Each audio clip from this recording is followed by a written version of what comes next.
Hi friends, this is Arshanet. Welcome back my channel. This is notification for staff selection commission సంబంధించి CGL combined graduate level పోస్టులకు గాను notification అయితే release చేయడం జరిగింది. మనం ఈ వీడియోలోకి వెళ్ళే ముందు మొట్టమొదటిగా ఎవరైనా మన ఛానల్ని చూస్తూ ఉంటే ప్లీజ్ సబ్స్క్రైబ్ మై ఛానల్. ప్రతి ఒక్కరు ఒక లైక్ చేయండి. లైక్ చేయడం వల్ల ఈ వీడియో ఎంతోమందికి చేరుకుంటుంది. దానివల్ల ఎవరికో ఒకరికి ఉపయోగపడుతుంది. కాబట్టి ఎవరైనా సబ్స్క్రైబ్ చేసుకోండి, ప్లీజ్ సబ్స్క్రైబ్ మై ఛానల్. ఇది వచ్చేసి ఈ నోటిఫికేషన్ స్టాఫ్ సెలక్షన్ కమిషన్లో CGL అనమాట. అంటే combined graduate level any degree pass అయిన ప్రతి ఒక్కరు మరియు డిగ్రీ ఫైనల్ ఇయర్ ఎగ్జామ్స్ రాసిన వారు కూడా ఈ నోటిఫికేషన్కి అయితే అప్లై చేసుకోవచ్చును. ఇది టోటలీ గ్రూప్ లెవెల్ అనమాట. అంటే గ్రాడ్యుయేట్ లెవెల్ సంబంధించిన పోస్టులు. తర్వాత ఇందులో వచ్చేసి ఇన్కమ్ ట్యాక్స్ ఆఫీసర్, తర్వాత స్టాటికల్ ఆఫీసర్ అనేటివి అన్నీ. తర్వాత ఈ నోటిఫికేషన్లో అయితే 2 ఎగ్జామ్స్ అయితే ఉండడం జరుగుతూ ఉంది, టైర్ 1 టైర్ 2 అని. తర్వాత ఇది మనం ఎలా అప్లై చేసుకోవాలనేది కూడా మనం ఈ వీడియోలో చూద్దామండి. తర్వాత ఎన్ని పోస్టులు ఉన్నాయి, ఏజ్ ఎంత, క్వాలిఫికేషన్ ఏంటి, తర్వాత సిలబస్ ఏంటి అనేది మొత్తం మనం ఈ వీడియోలో చూద్దామండి. Combined graduate level examination 2025 online application submission date వచ్చేసి 9/6 అంటే ఎస్టర్డేనే స్టార్ట్ కావడం జరిగింది, 9/6/25 నుంచి. తర్వాత లాస్ట్ డేట్ వచ్చేసి ఇది 4/7/25 అనమాట. అప్లై చేసుకోవడానికి లాస్ట్ డేట్ వచ్చేసి July 4th. తర్వాత ఆన్లైన్ పేమెంట్ ఏమైనా పేమెంట్ బ్యాలెన్స్ ఉంటే పేమెంట్ చేసుకోవడానికి కూడా ఒక 1 డే ఎక్స్టెన్షన్ చేయడం జరుగుతుంది. 5/7/25 వరకు మీరైతే పేమెంట్ చేసుకోవచ్చును. తర్వాత మీ అప్లికేషన్లో ఏమైనా కరెక్షన్స్ అంటే ఏమైనా మిస్టేక్ జరిగితే 9/7 నుంచి 11/7 వరకు మీరు కరెక్షన్ చేసుకోవచ్చు మీ అప్లికేషన్లో. తర్వాత దీనికి వచ్చేసి కంప్యూటర్ బేస్డ్ ఎగ్జామ్ ఉంటుంది, టైర్ 1 టైర్ 2 అని. ఈ టైర్ 1 ఎగ్జామ్ వచ్చేసి 13th August to 30 August అంటే ఆగస్ట్ నెలలో అయితే మీకు ఈ టైర్ 1 ఎగ్జామ్స్ ఉండడం జరుగుతుంది. తర్వాత టైర్ 2 ఎగ్జామ్ వచ్చేసి కంప్యూటర్ బేస్డ్ ఎగ్జామ్ డిసెంబర్లో అయితే ఉంటుందన్నమాట. ఇది వచ్చేసి 2 స్టేజెస్లో ఎగ్జామ్ అయితే కండక్ట్ చేయడం జరుగుతుంది. మీకు ఈ నోటిఫికేషన్ సంబంధించిన ఏమైనా డౌట్స్ ఉంటే 1800309306 అనే టోల్ ఫ్రీ నెంబర్కి అయితే మీరు కాల్ చేసి మీకు ఏమైనా డౌట్స్ ఉంటే క్లారిఫై చేసుకోవచ్చు అనమాట. తర్వాత చూడండి, details of the post following the likely post that will be filled throughout this examination.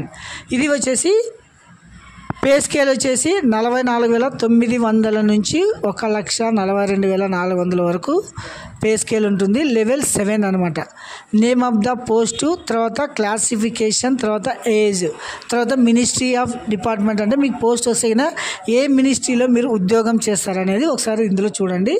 Assistant section officer వచ్చేసి central secretariat services group B అనమాట. దీనికి ఏజ్ వచ్చేసి 20 సంవత్సరాల నుంచి 30 సంవత్సరాలు. తర్వాత assistant section officer intelligence bureau group B 18 నుంచి 30 సంవత్సరాల ఏజ్. తర్వాత assistant section officer ministry of railways group B 20 to 30 years age అనమాట. ఇలా వచ్చేసి ఇవన్నీ. ఇన్కమ్ ట్యాక్స్ ఆఫీసర్ వచ్చేసి గ్రూప్ C 18 నుంచి 30 సంవత్సరాలు. తర్వాత అసిస్టెంట్ ఎన్ఫోర్స్మెంట్ ఆఫీసర్, తర్వాత sub inspector central bureau of CBIలో sub inspector group B 20 years to 30 years age అనమాట. తర్వాత inspector central bureau neurotic ministry of finance group B 18 to 30 years. Section head director general of foreign trade group B తర్వాత 18 to 30 age. ఇలా వచ్చేసి ఇందులో వచ్చేసి మీకు jobs వేసేగిన ఉండడం జరుగుతుంది. ఇది వచ్చేసి తర్వాత గ్రూప్ 6 లెవెల్ కూడా ఉందన్నమాట. ఇది వచ్చేసి 35,400 నుంచి 1,12,400 వరకు శాలరీ పే స్కేల్ అనమాట. ఇందులో వచ్చేసి అసిస్టెంట్ సెక్షన్ ఆఫీసర్, తర్వాత executive assistant, research assistant, divisional accountant, sub inspector of junior intelligence MHA group B. ఇది వచ్చేసి ఒకసారి చూడండి, ఇది వచ్చేసి సెంట్రల్. తర్వాత ఏజ్ ఇది. నెక్స్ట్ వచ్చేసి తర్వాత పే లెవెల్ 5 29,200 నుంచి 92,300. ఆడిటరు, అకౌంటెంటు ఇలాంటివి. తర్వాత లెవెల్ 4 జాబ్స్ 25,500 నుంచి 81,100. ఇది వచ్చేసి పోస్టల్ అసిస్టెంట్, తర్వాత senior secretary assistant, divisional clerks అనమాట. తర్వాత సీనియర్ అడ్మినిస్ట్రేటివ్ అసిస్టెంట్, ఇది వచ్చేసి గ్రూప్ సి పోస్టులు అనమాట. 18 years to 27 years. Tax assistant, sub inspector ఇలా అయితే గిన ఎన్నో రకాల పోస్టులు అయితే గిన ఈ సీజీఎల్లో ఉన్నాయి. మొత్తం గ్రాడ్యుయేట్ లెవెల్ పోస్టు, తర్వాత కొన్ని అండర్ గ్రాడ్యుయేట్ కూడా ఉన్నాయన్నమాట. ఇది గమనించగలరు మీరు. తర్వాత ఇందులో వచ్చేసి ఏజ్ లిమిట్ ఒకసారి చూడండి. For the post of each age limit 18 to 27. Candidate must have Born అంటే 1998 నుంచి 2007 లోపల పుట్టిండాలన్నమాట. కొన్ని పోస్టులకి అయితే గిన 20 years నుంచి 30 years వరకు ఏజ్ రిలాక్సేషన్ కూడా ఉందన్నమాట. ఇది వచ్చేసి చూడండి category age relaxation. SC ST వారికి అయితే 5 years, ఓబీసీ వారికి అయితే 3 years, పీడబ్ల్యూడి ఫిజికలీ హ్యాండిక్యాప్డ్ అయితే 10 years. ఇది వచ్చేసి ఏజ్ రిలాక్సేషన్ అంటే 20 + 30 + 5 years + 3 years + 10 years ఇలా సడలింపు కూడా గవర్నమెంట్ యాజ్ పర్ రూల్ ప్రకారం అయితే రావడం జరుగుతుంది మీకు ఇది. తర్వాత నెక్స్ట్ ఇందులో వచ్చేసి ఎగ్జామినేషన్ సిలబస్, ఎగ్జామ్ సెంటర్స్ చూసామండి. ఎగ్జామ్ సెంటర్స్ వస్తే చూడండి మనకు వచ్చేసి ఏపీలో అయితే ఎక్కడెక్కడ ఉన్నాయనేది చూసామండి. మంది వచ్చేసి సౌత్ రీజన్ వస్తుంది.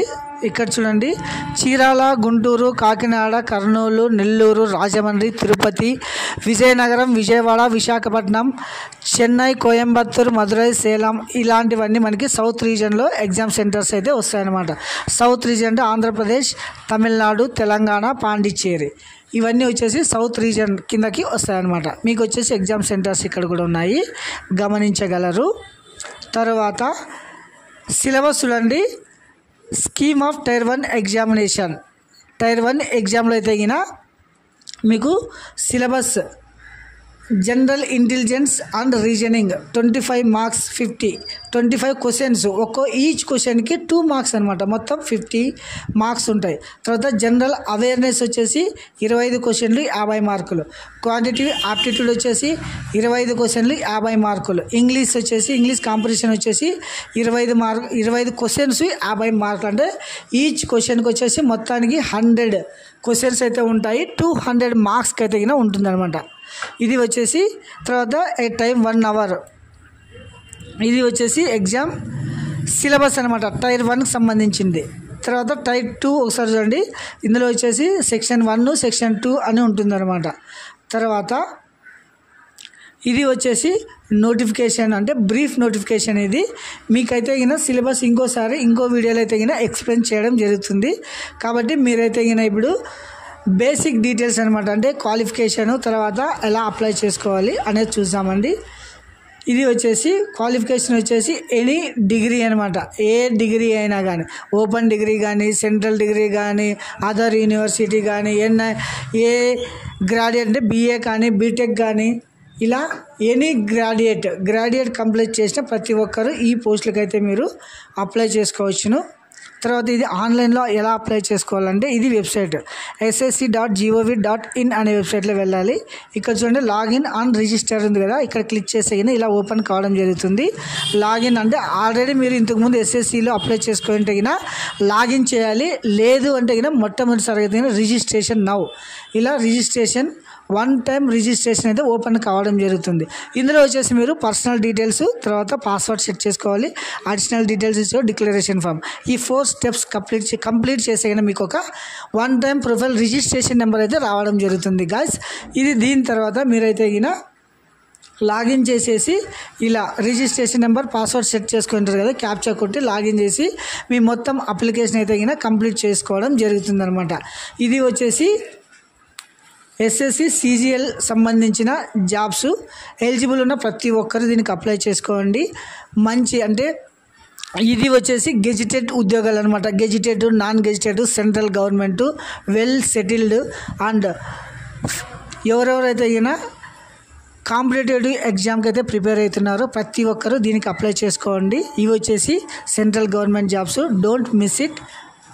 Thank you watching this video. ఈ వీడియో మీ ఫ్రెండ్స్ కూడా షేర్ చేయండి. ఏమైనా డౌట్స్ ఉంటే గిన ప్లీజ్ కామెంట్ చేయండి, మేము రిప్లై కూడా ఇస్తాము. Thank you.